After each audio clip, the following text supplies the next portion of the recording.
You got a lot of questions about climate today.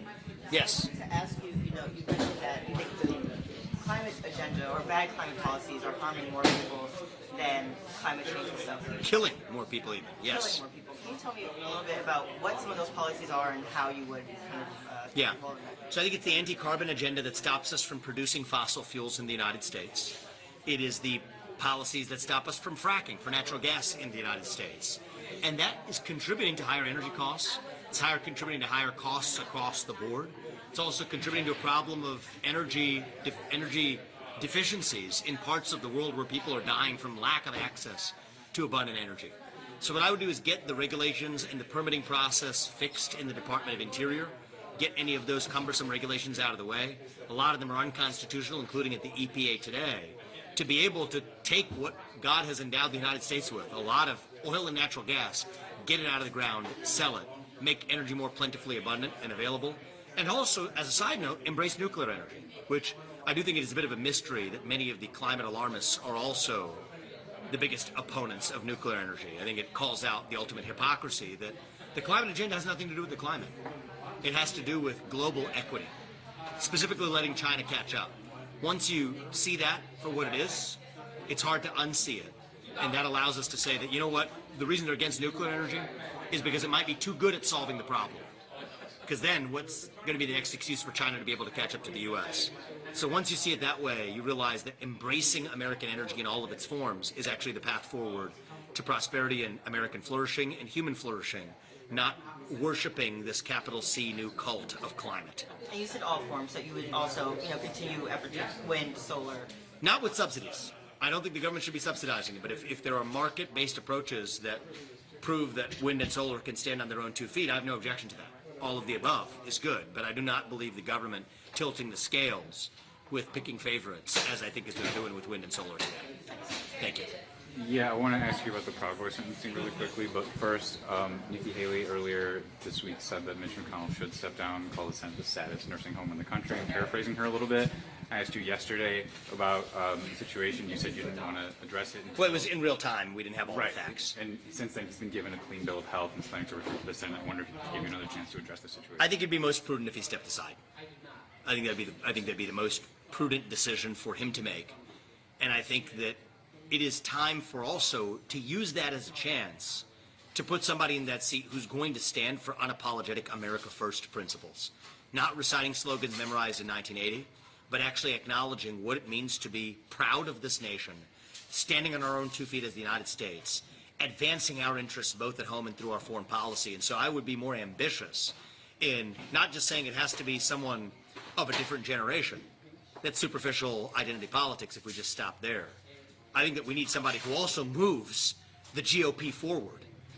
And I do think that there's a certain irony where even some Republicans who might call for Mitch McConnell to step down are really doing nothing more than spouting off the slogans that the likes of Mitch McConnell are spouting off without thinking about it.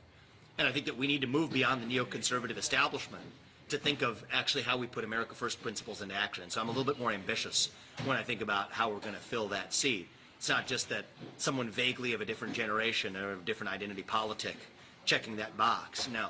I think this is a moment to actually move the party forward. And then just really quickly, there were 2 Proud Boys who were sentenced in Washington today, both of them for over 10 years, one of them for 18 years. I want to give you a chance to react to those sentences, what you make of the prosecutions in general of Proud Boys and people who are charged and convicted with crimes related to January 6th and the length of sentences that have been given. So anyone who is a peaceful January 6th protester who was not themselves violent will get a pardon from me on day one as part of a statement that we will restore one standard of the rule of law in this country. We have one standard for BLM and Antifa, a different one for peaceful protesters on January 6th. Anyone who was peaceful that day will earn a pardon, and anybody who had due process denials, including through Brady Rule violations or otherwise, evidence, perhaps video footage that they didn't get to see, anyone who suffered a constitutional due process violation, and anybody who was a peaceful protester on the grounds that day will get a pardon on January 20th, 2025. Specifically in these 2 cases, would you pardon? So I have not seen evidence yet suggesting that these 2 individuals were themselves violent. And if that indeed holds true to be the case, then anyone who is a peaceful protester that day will get a pardon. That's my answer. No. Okay.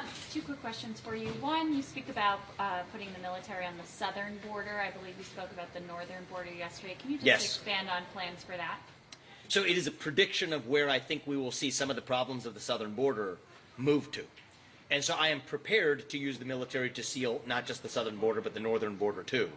But in my first 3 months in office, we will have sealed the southern border. And we will be prepared and have plenty of planning to do it, to seal the northern border as necessary as well. And part of the reason I think it'll be necessary is that much of what we see at the southern border is indeed intentional. I think this is the intentional product of China aiming to undermine the United States, and I'm sad to say, doing so successfully. And so they have no reason I have no reason to believe that just because we seal the southern border, that intention is going to stop. And that's why we're going to be prepared to then take action on the northern border as well. And one other quick question. It's September 1st. We're in the month of the second GOP debate. Are you going Yes. to do anything different this month to prepare? No. Continue to talk to voters. I think it's the best form of debate prep. I mean, look at the questions I got tonight. These are real questions, right, from people across the country. I think, frankly, many in the media, many in the political establishment would do well to listen to the voters who are actually asking, I think, some of the best questions I've gotten on the trail. And so that's going to be my best form of debate prep. 10-year-old Grace was giving it to you. 10-year, she was good.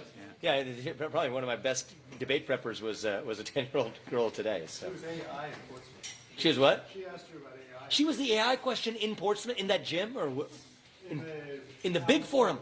Oh, yeah, he was far right, the far right of the room. Oh, her dad. Yeah.